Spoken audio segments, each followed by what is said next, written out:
Hi, it's Scott here from Find My Insight. Today I want to go through data blending. What is data blending? It's when you join two or more sources of data with a common key to create a single data object. Commonly used join keys can be date, so create a date, sales date, join date, anything like that. A customer ID, a product ID, an order ID, or an address ID. In Data Studio, a join or a blend is a left outer join. So what that means is the first data source of the join will always contain, or the blend will always contain all the rows of that, regardless of what subsequent data sources you add to the blend. So on this diagram here, where you can see my mouse, so we've got the blue table here, so you get all the rows from this, and whatever you blend it from on the right hand part of this Venn diagram, the only rows you'll see are those on the intersection from the right hand table. We've got another way of looking at it here is dataset 1 and dataset 2. So you've joined on the date. So the date is common, and it will allow you to bring metric 1 and metric 2, but it doesn't tell you which. Well, it's showing here that these are 3 common dates, so therefore you get 3 metrics. So what I've done is I've actually prepared a really simple 3 really simple data sources, so you can check them in data sheets, so you can actually go through and work through the mechanics of what's in and what's out. So these are them here. So we have, just move this little thing. So we've got sales. So I've got 25 unique transactions here. Or sales or order ID. We've got an order date, we've got a customer ID, we've got a product ID, and we've got a store ID. And you can see when I pivot that, we get 25 unique customers. I've also got a product table here, which has 2,700 products in it. And I have a customer table that has nearly 500 customers in it. So what I've done is I've taken these tables and created them as data sources. Now, we only actually need 2 of the tables as a data source. So what that looks like is managed. So we're going to manage data sources. And we can see here we've got sales, products, customers, and sheets, but we only actually need sales. So I'll just I'll show you quickly how it's created, just so you can see that there. So we just go edit connection. Okay, so we've got, here's the file name, GDS sample data, sales tab. Let's have a look here, sales, yep, sales, okay. So if I reconnect, no change. And I've actually given it this name here, blending sample data sales. So I'm not going to show you that for the other one because it's exactly the same. So if we go through what that looks like, I've already created these tables here. So these are the basic tables from your added chart. That's the first table here. I always use this when I'm just trying to understand the makeup of a table or a piece of data. So this is what our sales table looks like. It's an exact copy of the data sheet or the sheet in Google Sheets. So we can see we've got 24 transactions with 24 unique customers, total sales. If I go and add a summary row there, see 9,334. We go to Data Studio. Oh, sorry, if we go to Google Sheets, you can see down the bottom right here, 9334.479. So that's all good. And so this is going to be our left join in the first example. And we've got our customers table here, and we can see from this that, let's move this, we'll do that again. We can see that we've got 448 contacts. And if we go into our customer sheet, and just go to the bottom, go to 448, first row is the column names. Okay, so what that looks like is, so I've just done a straight view of the tables, or recreated them, recreated the sheets in a couple of tables. Now, what we want to do is I want to show you what happens when you do a blend. So the first blend I'm going to do is with sales only as the left-hand table. So I've already prepared this here. So we've got a 2 data source blend. And what we can see here is we have, again, I've created, to slow down a little bit. So we can see over here, blending sample data sales. I've just got the data source here, and I've actually created a blended data source here, and we can see here it's called sales with customers. So what I'm going to do is I'm going to show you how I've done that. So we're just going to go to resources, manage blended data, and you can see here I've got 2 data blends. One's called sales with customer, and the other's called customer with sales. Now, what I've done there is put the left-hand table name into the left of the blend name, just so it's easy to follow. So I quite often try and name things exactly as they would be. So let's have a look at the first one. Right, and so what we can see here is, here's our left-hand table. And Google make it quite easy because they show you it's the left-hand table. Here's the join here. This little symbol here means join. And here's the right-hand table I've joined with. So we can see blending sample data customers. And the join key is customer ID in this particular instance. And from our sales data, I've taken the order date, the order ID, the product ID, the store ID, and metrics. I've grabbed sales and quantity. From the customer data, I've just taken the customer name, the suburb, the city, and the postcode. And what you can do is you can have a look in here. Now, if we wanted to shift this and make the customer table the left-hand table, we would just shift it right. But I'm not going to do that because I've created another data blend for that. So we'll just close that. And then if we go and have a look at this one here, this is customers with sales, and let's go and have a look at this one quickly, and you'll see it's exactly the same. So we're just going to manage blended data, and except this time you can see on the left we've got customers. Well, I haven't got as many dimensions, but that's fine. And on the right we've got our sales sales table. Now you can see here I've actually put the sales and the quantities in the dimensions. It doesn't really matter.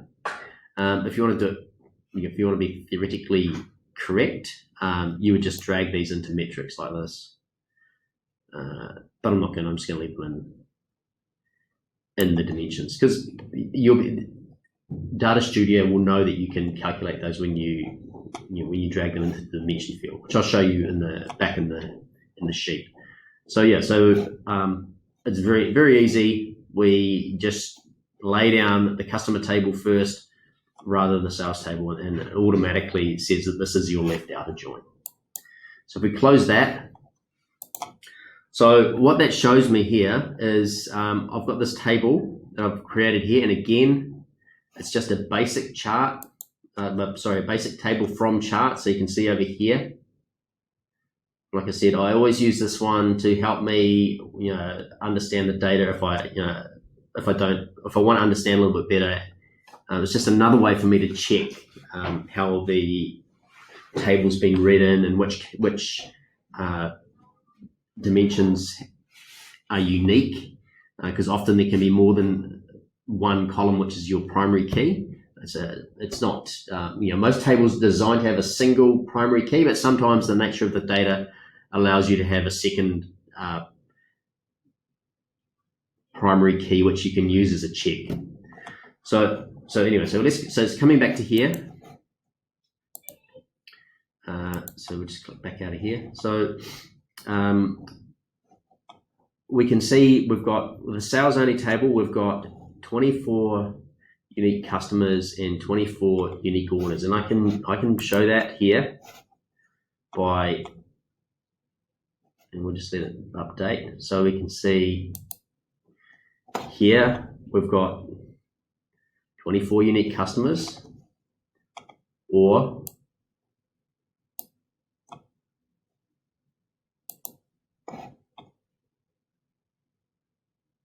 (24 unique order IDs. I'm not going to, and I could show you if I did product, probably 24 unique products as well in this particular scenario. Yep. So there's 24 unique products, and that's just a fluke. Okay, so let's remove the product ID. So and show you what the left outer join looks like. So if I come into this join table here, we can see that I've dragged in postcode. So what I'm going to do is remove that, and I'm going to drag customer ID in. And what this will show us is that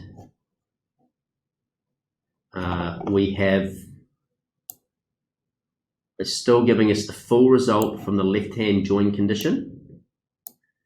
So we've got 24 unique customer IDs in the sales field. Sorry, in the sales left join customers result. However, if I remove this and shift in customer name, add in the customer name, what we'll see is there's all these null values here. So what that's telling us is that there is no corresponding record for this customer ID in the customer list. So these are customers that haven't yet become members of our customer database. They've been assigned a customer number. We can't find a record of them. And so if we go and sort this by customer name,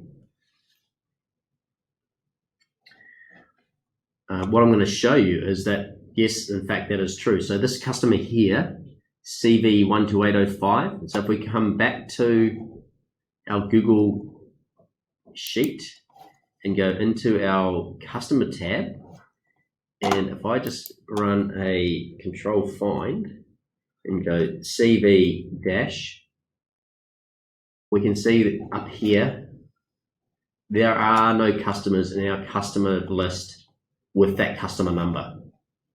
I don't know why, it's just the way it is. Let's check another one. This one here, MO178. So if we go back to here and go control find, oops, well, it's actually stuck here. So what did we want? We wanted MO dash. So if we go back to here, MO dash. Oops, MO dash. Oh, it's fine. That's Kelly Lampkin, but we know that's not it because we want MO-178. Let's go back, MO-178. There's nothing there. We've got 0 from 0. So the outer join will still return all of these sales, but we just don't have a customer value. Now, if I was to remove the customer ID, what it's going to do is still provide a value for all the null ones, but it's going to aggregate them all up. And we still get the grand total here of 9334. So we still get a full list of all the sales. We just don't have customer details. Now, if we if we go to our file or our data blend where the customer table is on the left, this is quite different.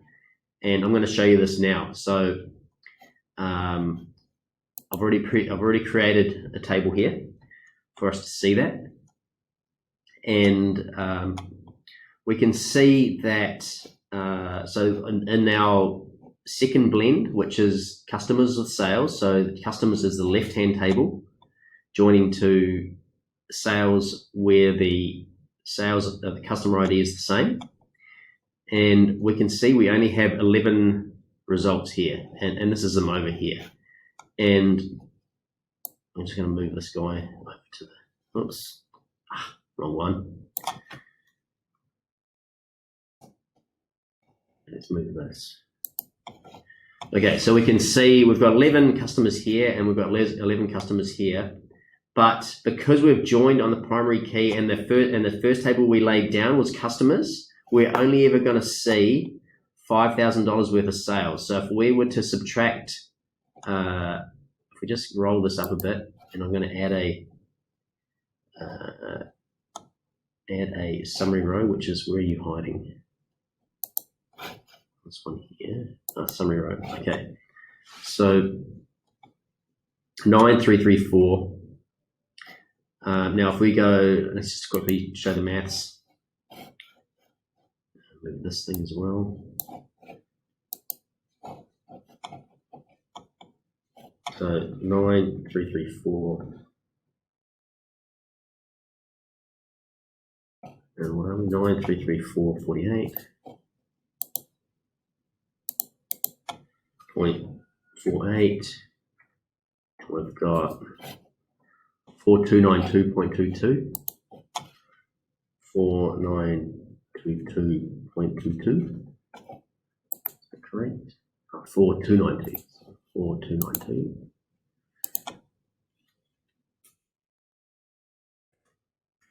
Now, if we subtract this from this, we've got 5042. And what we can see here, 5042.26. So we're only getting some of the revenue, or it's only showing some of the revenue. So this is really important when you're creating blends that you put them down the right way, because if I was to create this one the wrong way, with the customers going down first, my report is going to be showing $5,000 worth of revenue versus $9,000 worth of revenue. And I think if I was a stakeholder or someone that was consuming this report, I think I'd rather see the number, including the $9,000 rather than the $5,000. And I'm okay with not having these customer details because it's not important. In this particular scenario, it's not important. So this is so that's how a join works. So again, I can even remove all these null customers, and I can do that by just creating a filter. So I think we just add one on order ID. This one here already. I'm just going to modify this one. Just go order ID is null. I should save that. Oh, sorry, order ID is not null.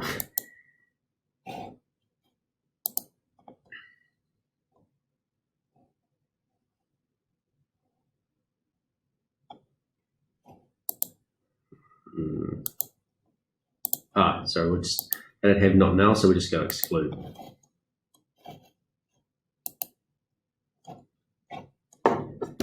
And that will show us the exact same table as the left join did now. But of course, we don't have the ability to have this row of null sales.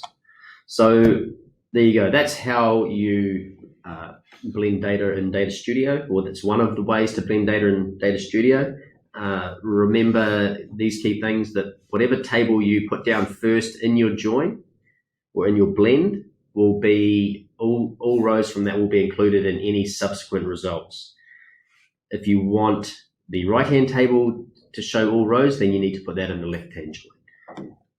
Hope that helps explain data blends in Data Studio, and until next time, enjoy.